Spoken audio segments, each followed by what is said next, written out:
मित्रांनो नमस्कार।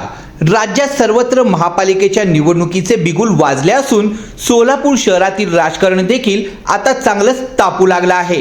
प्रत्येक प्रभागात नवनवीन चेहरे पुढे येत असतानाच सोलापुरात प्रभाग क्रमांक 7 पंजाब तालीम परिसरात एक नाव सातत्याने चर्चेत आहे, ते म्हणजे युवा नेतृत्वाचा चेहरा उबेद शेख। पंजाब तालीम परिसरात उबेद शेख यांनी केवळ मुस्लिम समाजातच नव्हे तर सर्व समाजामध्ये आपली एक वेगळी ओळख निर्माण केली आहे। भाजप, राष्ट्रवादी, शिवसेना, काँग्रेस अशा सर्वच प्रमुख पक्षाशी त्यांचे मैत्रीपूर्ण संबंध असल्याचं बोललं जात आहे। महत्त्वाचं म्हणजे उबेद शेख यांनी कोणत्याही राजकीय पदाचा वापर न करता स्वखर्चाने अनेक सामाजिक उपक्रम राबवले आहेत, ज्यामध्ये रक्तदान शिबिर असतील, गोरगरिबांसाठी अन्नदान असतील, गरजू कुटुंबासाठी मोफत कपडे वाटप असतील, आपत्तीच्या काळात मदतीचा हात असेल, अशा एक ना अनेक उपक्रमामुळेच पंजाब तालीम परिसरातील सुमारे 4 ते 4.5 मुस्लिम बांधवांची ठाम साथ उबेद शेख यांच्या पाठीशी असल्याचे चित्र आहे। त्यासोबतच इतर समाजामध्येही त्यांचा जनसंपर्क मजबूत आहे। याच पार्श्वभूमीवर आता राजकीय वर्तुळात मोठी खळबळ उडाली आहे।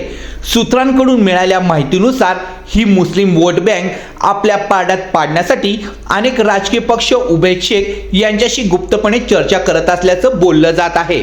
मात्र या सर्व चर्चेवर उबेद शेख यांनी अद्याप कोणतीही अधिकृत प्रतिक्रिया दिली नाही। पत्रकारांच्या प्रश्नाला ते सध्या मौन बाळगत आहेत। दरम्यान मागील विधानसभा निवडणुकीत शहर उत्तर मतदारसंघातून पंजाब तालीम परिसरातून पडलेला एक गट मतदान हे खूप काही सांगून जातं। यामुळेच यंदाच्या महापालिका निवडणुकीत पंजाब तालीम प्रभाग क्रमांक 7 वर सर्वच राजकीय पक्षांचे डोळे लागले आहेत।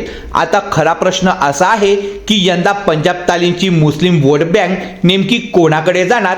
एखादा मोठा पक्ष बाजी मारणार की उबेद शेख स्वतः नवा चेहरा म्हणून थेट निवडणुकीच्या रिंगणात उतरणार?